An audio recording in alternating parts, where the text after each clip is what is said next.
about these things. That first of all, Harry, that someone's going to open fire on a Mother's Day parade. It was all families. I mean, where's the motivation here?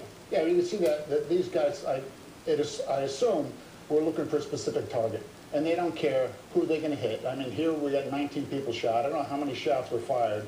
You know, 19 people hit. You got one guy who was shot 3 times, who I think may be the likely target or close to the target.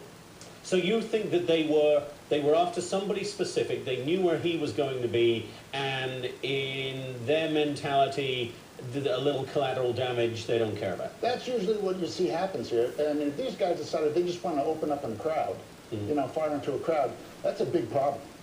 That's a real big problem. You don't see that often. So what does that tell us about who was involved here? Well, I think it's either probably a gang or drug-related shooting. All right, so you know the fact is that they probably had a hit on a certain guy who was going to be there. All right, and they fired a couple shots into the crowd. You know, it's when you shoot into a crowd like that, I mean, you could kill numerous people. I mean, you had 2 10-year-old children who were shot. Okay, one round going through a crowd like that, and that I saw on the video, one round could hit 3 or 4 people. So we don't know exactly how many shots were fired yet. Okay, we'll probably be looking for shell casings on the ground to see if an automatic was used or a revolver was used. We'll be able to tell from that. We'll be able to tell from the ballistics when the bullets are taken out of the people. But this is insane. But apparently this happens a lot in New Orleans. And the most likely, already there were some questions. Is this a terror attack yesterday? That seemed to be ruled out pretty quickly. Almost certainly gang-related or drug-related, right, you would say? Because there's a pattern of this type of behavior in New Orleans, okay? And you can see in the video who, you know, they have one video of a guy like this, running from the crowd, right, and it looks like he's shooting into the crowd. I would probably bet he's probably one of the perpetrators, you know, although I don't know for sure.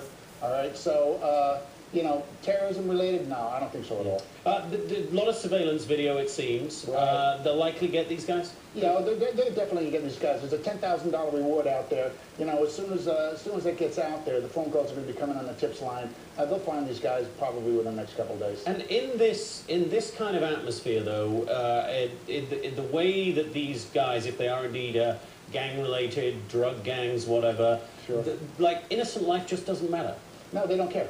They just don't care. They have no feeling at all. I mean, I tend to think these guys are all sociopaths. You know, they're just looking for the target. They don't care. And, you know, and I want to see what kind of a jail term these guys get when they get arrested, because thank God nobody was killed here.